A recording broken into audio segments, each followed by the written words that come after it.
Due to globalization, but especially also due to escape from wars and climate change, schools in most parts of the world are becoming increasingly diverse.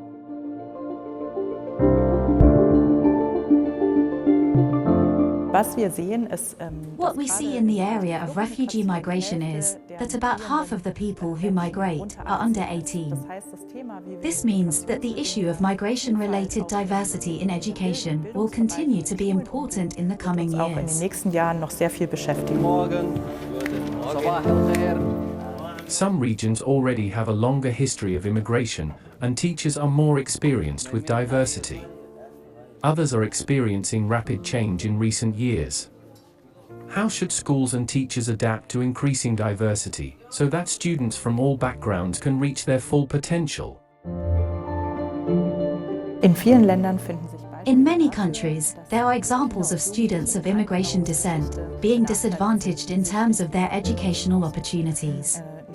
To some extent, this has to do with structural barriers they have to overcome.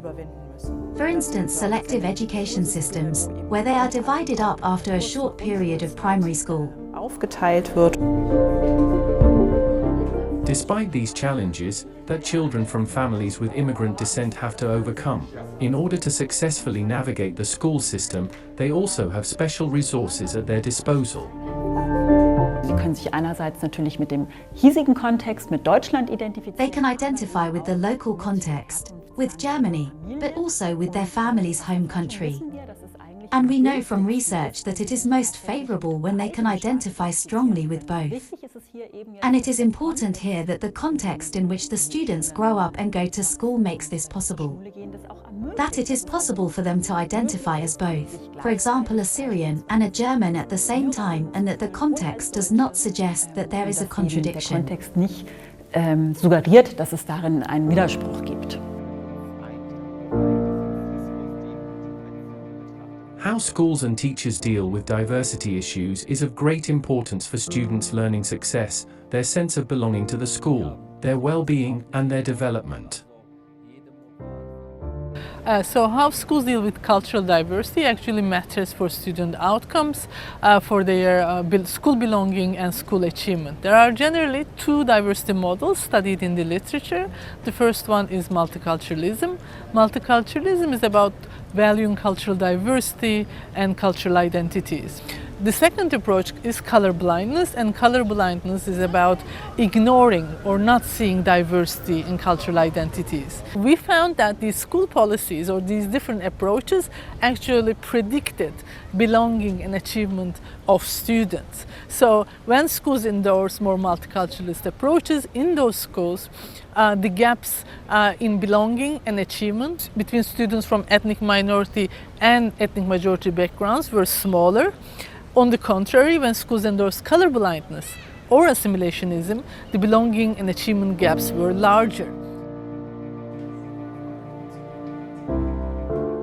In order to achieve a positive climate in classrooms, schools, teachers, and students need to be sensitized to diversity.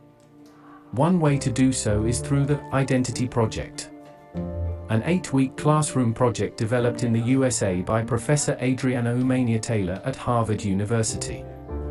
The Identity Project has now been adapted by researchers for use in several European countries. The whole point of this intervention is to have young people have time and space to explore and to think about their different backgrounds, their ethnic and racial identities. And the theory of change is that if we understand this aspect of ourselves better, it'll help us understand our whole self better. And then that also then leads to good things. We found that the young people who did this intervention, they were also more likely to have more clarity about who they were. And one important thing was that those who were more clear about this aspect of themselves, they also had more positive attitudes towards other groups. The Identity Project can not only promote the identity development, the psychological well-being and performance of the students. It is also very suitable for sensitizing teachers in dealing with migration-related diversity, and for practicing culturally responsive teaching. It can thus also improve the learning climate in diverse classrooms. Ja, also es war erstmal sehr spannend und ich denke so vom Inhaltlichen konnte ich sehr viel. Yes, it was very exciting and I was able to take a lot away from the content. Simply by dealing with the topics of racism, stereotypes, prejudice and discrimination, I have become much more secure and, I think, I now have much more confidence to teach and to moderate in a diverse classroom, especially in situations where these topics are coming up. And it has also helped me to deal more sensitively with certain situations, simply because I have more knowledge and experience. Sensibler mit bestimmten Situationen umzugehen, einfach weil ich da auch mehr Wissen habe.